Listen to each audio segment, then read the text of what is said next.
नमस्कार जय हिंद दोस्तों, स्वागत है आप सभी का आपके अपनी YouTube चैनल अभय स्टॉक पर।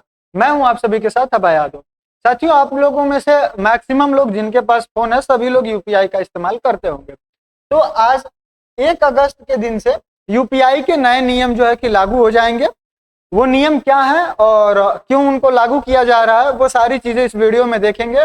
और ये आपको जानना बहुत ही जरूरी है अगर आप इसका यूज कर रहे हैं तो, क्योंकि ये आपके मतलब बैंकिंग से जुड़ा हुआ है, तो इसकी जानकारी आपको फ्रॉड से भी बचाएगी और बाकी सारी चीजों से बचाएगी। तो वीडियो में लास्ट तक बने रहिएगा। बाकी अगर चैनल पर नए हैं तो चैनल को सब्सक्राइब जरूर करिएगा, इससे हमें बहुत सारा मोटिवेशन मिलता है ताकि आपके लिए और भी अच्छी अच्छी वीडियोस जो आपके काम की हैं लेकर आते रहें। तो चलिए स्टार्ट करते हैं वीडियो को। साथियों, यहाँ पर आप देखिए कि 1 अगस्त की ये न्यूज है कि new UPI rules from today, all you need to know, ये करके नया जो है कि इनके द्वारा एक न्यूज द्वारा कवर किया गया है। उससे पहले मैं आपको यह भी बता दूं कि अभी आज से जो commercial vehicle commercial LPG cylinders हैं, उनका जो दाम है वो 30.50 यानी कि 30 रुपया 50 पैसा बढ़ गया है। वो दाम जो है वो आपके घरेलू यूज वाले का नहीं बढ़ा है।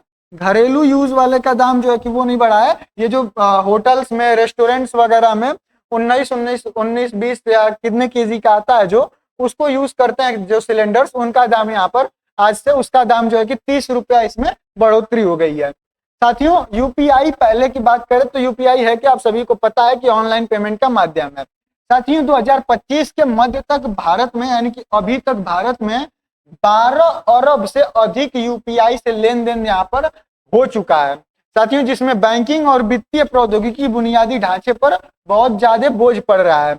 साथियों, इस बढ़ती मात्रा को कुशलता पूर्वक संभालने के लिए एनपीसीआई बैंकों ऐप्स जैसे कि फोन पे हो गया, गूगल पे हो गया, जीपे, वहीं पेटीएम हो गया, और जो बैकएंड भुगतान सेवा प्रदाताएं हैं जैसे कि सभी बैंक का अपना अलग अलग ऐप होता है, जैसे एचडीएफसी का भी है, यूनियन बैंक का है, व्योम करके। तो इस तरीके से इन सभी पर जो है कि पीएसपी के तहत यूपीआई प्रतिभागियों के लिए नया परिचालन नियम जो है कि यहाँ पर लागू किया जा रहा है।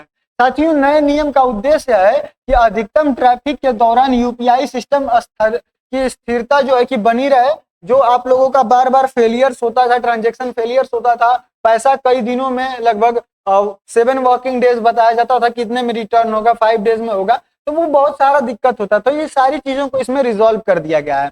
साथियों, अधिक पूछताछ करके सिस्टम का दुरुपयोग करने से बचाने के लिए इसका उपयोग किया जा रहा है। कई लोग बिना मतलब कि हमेशा बैलेंस वगैरह चेक करते रहते हैं ताकि जो एपीआई है उस पर लोड कम पड़े और ये इसका प्रबंधन अनुकूलित रहे। साथियों, जो ऑटो पे होता है और जो असफल लेन देन होते हैं उसमें तेजी से प्रसंस्करण सुनिश्चित करने के लिए ये जो है कि चेंज किया जा रहा है, नया नियम लगाया जा रहा है। वहीं भुगतान एग्रीगेट्स को अधिक जवाबदेह बनाने के लिए, मतलब जैसे फोन पे वगैरह है, तो आपके साथ फ्रॉड ना हो इसके लिए इनको ज्यादा जिम्मेदार बनाने के लिए इस चीज को किया जा रहा है। साथियों, आइए अब बताते हैं कि नए नियम हैं क्या जो 1 अगस्त से ही आज से लागू हो जाएंगे। देखिए, पहला जो है शेष राशि की जांच करने की दैनिक सीमा होगी। आपके अकाउंट में कितना बैलेंस बचा हुआ है इसको चेक करने की अब जो है कि सीमा रख दी गई है कि 50 बार से अधिक आप एक दिन में अपने खाते का बैलेंस नहीं चेक कर पाएंगे। कुछ लोग सोच रहे होंगे 50 बार कौन करता है, मतलब 50 बार कौन करता है बैलेंस चेक अपने खाते का। तो कुछ ऐसे महानुभाव हैं या फिर कुछ लोगों का ऐसा है जैसे दुकानदार हैं, तो वो लोग कई कई बार जो है कि बैलेंस चेक करते हैं। इससे जो एपीआई है उस पर बहुत ज्यादा लोड पड़ता है, तो जो सिस्टम है वो स्लो हो जाता है। तो इसके वजह से इसकी लिमिट कर दी गई है कि आप एक दिन में 50 बार ही अपना बैलेंस देख पाएंगे। ऐसा क्यों किया गया है कि प्रत्येक लेन देन के बाद स्वचालित रूप से शेष राशि को रिफ्रेश कर देता है, जिससे अनावश्यक जो है कि एपीआई का लोड होता है। तो इसके वजह से अब आप पर इसका क्या प्रभाव पड़ेगा, तो यदि आप 50 चेक की सीमा तक पहुंच जाते हैं तो आपको ऐप उस दिन बैलेंस दिखाना बंद कर देगा और लेन देन के बाद अपडेट पर भरोसा करना सबसे अच्छा है, जो छूट प्राप्त है। यानी कि जो अपडेट होता है, आपको मैसेज आता है ना, तो उस पर आप भरोसा रखिए, अपना बैलेंस बार बार चेक करके एपीआई पर लोड मत डालिए। वहीं आगे जो दूसरा है वो है खाता सूची एपीआई सीमा, यानी कि यूपीआई ऐप से सूची खाते, यानी कि जो लिस्टेड आपके बैंक्स हैं, अकाउंट्स हैं, उनका एपीआई यानी कि लिंक किए गए खाते को दिखाने के लिए वो प्रति उपयोगकर्ता प्रतिदिन केवल 50 बार ही कॉल कर सकते हैं।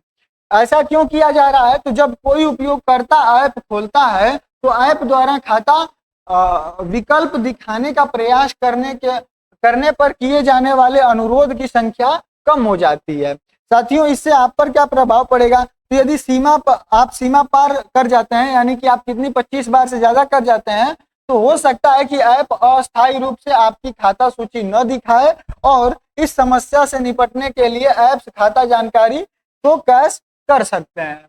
अब आगे जो तीसरा है वो है विफल लेन देन के पुनः प्रयास सीमाएं, यानी कि ये सबसे बेटर है और ये सबसे उपयोगी है आप लोगों के लिए, क्योंकि इसमें नया क्या है? तो यदि कोई यूपीआई भुगतान विफल हो जाता है तो ऐप्स प्रति लेनदेन में केवल 3 बार ही पुनः प्रयास कर सकते हैं। मान लीजिए कोई क्यूआर कोड है, आप इस पर जो है कि क्यूआर कोड पर आप स्कैन कर रहे हैं किसी ऐप से और ये पेमेंट आपका फेल हो जा रहा है, तो आप मैक्सिमम 3 बार ही इस पर पेमेंट कर पाएंगे, अन्यथा अपना ऐप चेंज करिए या क्यूआर कोड चेंज करेंगे आप। पीक आवर्स, जैसे कि मतलब जिसमें सबसे ज्यादा लेन देन होता है, जैसे सुबह 10 बजे से दोपहर 1 बजे तक, शाम 5 बजे से रात 9 बजे तक, इसके दौरान पुनः प्रयास आवृत्ति प्रबंधित होती है, मतलब कि कई बार करने से लोड ज्यादा पड़ता है जिसके वजह से सिस्टम और स्लो हो जाता है।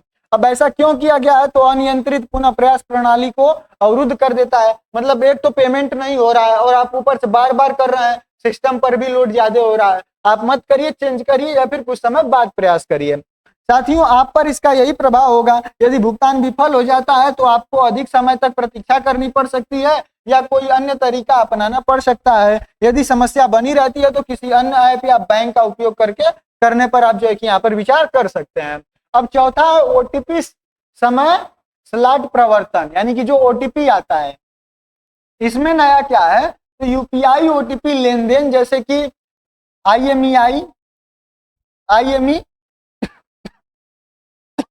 बिल, ओटीटी सदस्यता के लिए अनिवार्य सभी निश्चित सीमा समय अवधि से संसाधित किए जाएंगे। मतलब जो ऑटो पे होता है ना आपका, तो वो कई बार क्या होता है कि ऐसे समय पे वो भी बैलेंस काटता है कि जिस समय बहुत ज्यादा लेन देन होता है और वो विफल हो जाता है, तो जैसे आपका ईएमआई वगैरह हो गया, वो पे हो रहा है और मान लीजिए उस समय विफल हो गया, तो वहां पर क्या दिक्कत होती है कि आपको फिर पेनल्टी लग जाती है। तो इस समस्या से निपटने के लिए साथियों अधिदेश के कारण व्यस्ततम समय पर अवरुद्ध हो जाता है, तो नए नियम के कारण गैर व्यस्ततम समय में स्थानांतरित करके दबाव कम होगा। यानी कि सुबह 10 बजे से 1 बजे के बीच में आपकी ईएमआई नहीं कटेगी, शाम में इधर कितना 5 बजे से जो है कि रात्रि 9 बजे के बीच में आपकी ईएमआई नहीं कटेगी, क्योंकि इन दोनों टाइमों पर पेमेंट या फिर ऐप पर जो है लोड बहुत ज्यादा होता है, तो इसके वजह से कई बार जो है कि विफल हो जाता है। तो ईएमआई विफल होने का मतलब आपका नहीं कटा पैसा, आपके खाते में पैसा होते हुए भी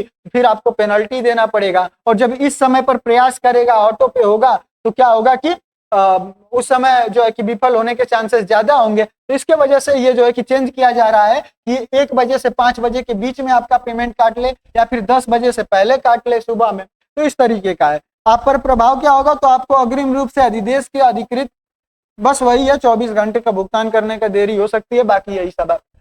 तो पांचवा जो है कि एपीआई दर नियंत्रण, यानी कि जो टीपीएएस है और वेग जो निगरानी है, ये क्या है? तो नए और भुगतान सेवा प्रदाताओं को निम्नलिखित नियंत्रण पर स्थापित करना होगा, जैसे कि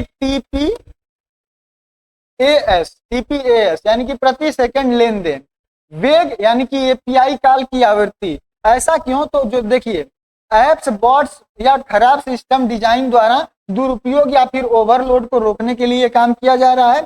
इसका आप पर प्रभाव क्या होगा? तो यदि कोई ऐप या बैंक अपनी स्वीकृति टीपीएस यानी कि ट्रांजैक्शन पर सेकेंड जो है उसकी सीमा अधिक लेन देन करता है, तो यूपीआई अस्थायी रूप से लेन देन को अस्वीकार या फिर विलंबित कर सकता है। और रुकावटों से बचने के लिए स्थिर यूपीआई एकीकरण वाले विश्वसनीय ऐप का उपयोग करना होगा। यानी कि ये जो है, ये बैंकों का जो है उसको सुधार करने के लिए कि आप 1 सेकंड में कितना ट्रांजैक्शन करते हैं, उस पर जो है कि निगरानी रखने के लिए और उसको कंट्रोल करने के लिए इसको जो है कि किया जा रहा है, ताकि लोड सर्वर पर कुल मिला जुला कर कम पड़े और जो सिस्टम है वो सुचारू रूप से चलता रहे। साथियों, जो चौथा है सुव्यवस्थित धन वापसी और चार्ज बैक नियम, यानी कि जो आपका पैसा रिटर्न होता है, यानी कि कभी कट गया पैसा आपका और उसको रिटर्न करना है तो वहां पर ये आता है। जैसे एनपीसीआई द्वारा असफल भुगतान, रिफंडों और विवादों के लिए समय सीमा या जवाबदेही को कड़ा किया जा रहा है। यानी कि मान लीजिए आपका पेमेंट कट गया और जो रिसीवर है उसके पास पेमेंट नहीं पहुंचा, तो होता है ना कि 5 दिन 7 दिन के अंदर आपका पैसा आएगा, तो इसको कम करना कि और ऐसा काम ना हो, इस पर जो है कि कड़ा नियम किया जा रहा है। कई उपयोगकर्ता लेन देन विफल होने के बाद रिफंड में देरी या अस्पष्टता की कमी की शिकायत करते हैं। तो इसमें सुधार क्या हुआ है, तो अनिवार्य समाधान की समय सीमा रख दी गई है। लंबित चार्ज बैक को बेहतर ट्रैकिंग की जाएगी। वहीं इसका आप पर प्रभाव यह होगा कि असफल लेन देन के लिए तेजी से धन आपका वापस होगा। जो ज्यादा समय में होता था वो अब बहुत ही कम समय में वापस हो जाएगा, 7 दिनों का समय नहीं लगेगा। वहीं यूपीआई एग्रीगेटर शुल्क, ये आप लोगों के लिए जानने का बहुत जरूरी है और इसको समझना बहुत ही जरूरी है। ये यूपीआई एग्रीगेटर का मतलब है जो फोन पे हो गया, गूगल पे हो गया, तो ये सारे ऐप्स को यूपीआई एग्रीगेटर्स कहा जाता है। ठीक है, तो ये होता क्या था कि इसका जो कंपनियां हैं ये तो अपना काम करते थे, आप पेमेंट किए तो पेमेंट तो इनसे होता था, लेकिन वो जाता कहाँ था, आपके बैंक से बैंक में। यानी कि वो ट्रांजैक्शन तो बैंक के बीच होता था, बस ये थर्ड पार्टी की तरह एक माध्यम का काम करते थे।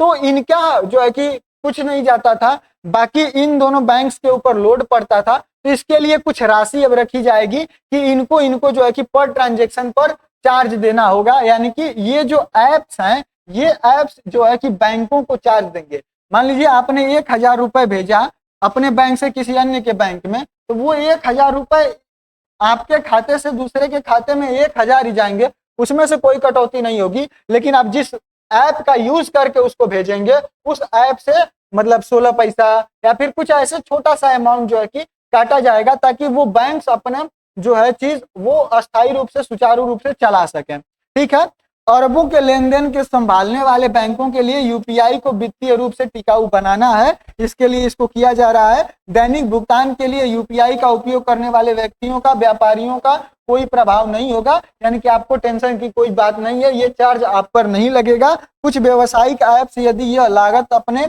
ऊपर डाल देते हैं तो प्रोसेसिंग शुल्क में संशोधन कर सकते हैं। मतलब कि लेकिन ऐसा चल रहा है अभी फिलहाल, जैसे फोन पे हो गया और गूगल पे हो गया, ये दोनों चार्ज करते हैं। कितना, मतलब आप रिचार्ज करेंगे तो आपका 1 रुपया 2 रुपया 3 रुपया प्लेटफॉर्म फी करके लेते हैं। तो जब ये ले रहे हैं और इनसे इनका कुछ और जा नहीं रहा है, तो फिर इनको जो ये बैंक्स हैं, लोड टोटल बैंक्स पर आ जाता है। तो इसलिए इन बैंक्स को बचाने के लिए ऐसा काम किया जा रहा है कि आप जो चार्ज कर रहे हैं, आप ट्रांजेक्शन का जो है कि पैसा यहाँ पर देंगे। साथियों, फास्टैग का वार्षिक पास, ये जो लोग ट्रेवल करते हैं उनके लिए बहुत ही जरूरी है। अब आप जो है कि 3000 रुपए देकर 200 तक का टोल टैक्स, मतलब 200 जो टोल है, आप 200 टोल चाहे वो कितना ही रुपए का हो, आप पास कर सकते हैं 3000 रुपए देकर। ये साल भर के लिए वैलिड होगा। जैसे आपके फोन का रिचार्ज होता है कि 1 महीने के लिए वैलिड होता है, उतने में आप 30 GB मतलब जो 1.5 GB पर डे डाटा मिलता था